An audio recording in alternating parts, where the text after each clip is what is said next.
Assalamualaikum warahmatullahi wabarakatuh. Para pangjejer sareng para pamilon anu kusim kuring GP kahormat. Langkung tipayun hayu urang sami-sami manjatkeun puji sinareng syukur kehadirat Allah Subhanahu wa taala anu tos maparin ka urang sadayana nikmat sareng kasempatan sahingga urang sadayana tiasa patepang rarai dina ieu kasempatan. Teu hilap salawat sareng salam mugia tetep dilimpah curahkeun ka junjungan urang sadaya nyaeta ka Kanjeng Nabi Muhammad sallallahu alaihi wasallam. Ka para kulawargina, ka para sahabatna, tur ka urang salaku umatna. Amin ya rabbal alamin. Tepangkeun wasa sim kuring Riki Febriawan, sim kuring ngagem pancen janten panumbu catur, teu hilap ngahaturkeun nuhun ka para pangjejer sareng ka para pamilon anu kersa hadir dina ieu acara kanggo ngadiskusikeun pentingna nerapkeun protokol kesehatan. Hayu urang sami-sami muka ieu acara ku aosan basmalah. Bismillahirrahmanirrahim.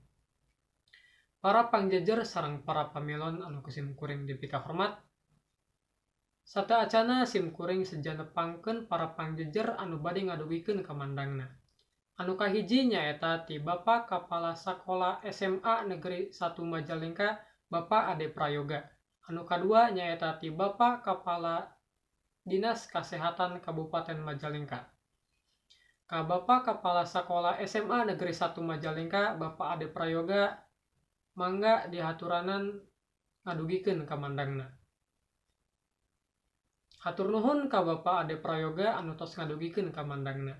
Mugia ka mandang anu tos didugikeun tadi teh tiasa diterapkeun kulantaran seueur mangpaatna. Salajengna ka Bapak Kapala Dinas Kasehatan Kabupaten Majalengka dihaturanan kanggo ngadugikeun ka mandangna. Hatur nuhun ka Bapak Dinas Kasehatan Kabupaten Majalengka anu tos ngadugikeun ka mandangna.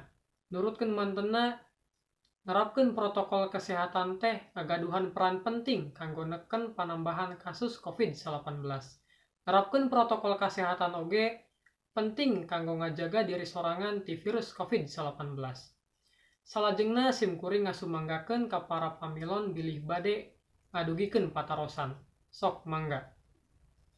Hatur nuhun ka Dafa anu tos ngadugikeun patarosanana. Patarosanana ngeunaan anggaran pamarentah kanggo sektor kesehatan. Ka Bapak Kepala Dinas Kesehatan Kabupaten Majalengka disumanggakeun ngawaler patarosan ti Dafa. Hatur nuhun ka Bapak Kepala Dinas Kesehatan Kabupaten Majalengka anu tos ngawaler patarosan ti Dafa. Anu eusi walerana nyaeta pamarintah teh ngalokasikeun dana kinten-kintenna 87 triliun kanggo sektor kesehatan. Teu karaos acara teh parantos rengse. Alhamdulillah ti kawit dugi ka rengsena acara kalaksanakeun kalayan lancar. Mugi ku kituna hayu urang tutup ieu acara ku aosan hamdalah. Alhamdulillahirabbil alamin. Hapunten sim kuring nada dihapunten bilih aya cariosan-cariosan anu kurang bernah. Sakitu wae anu kapihatur.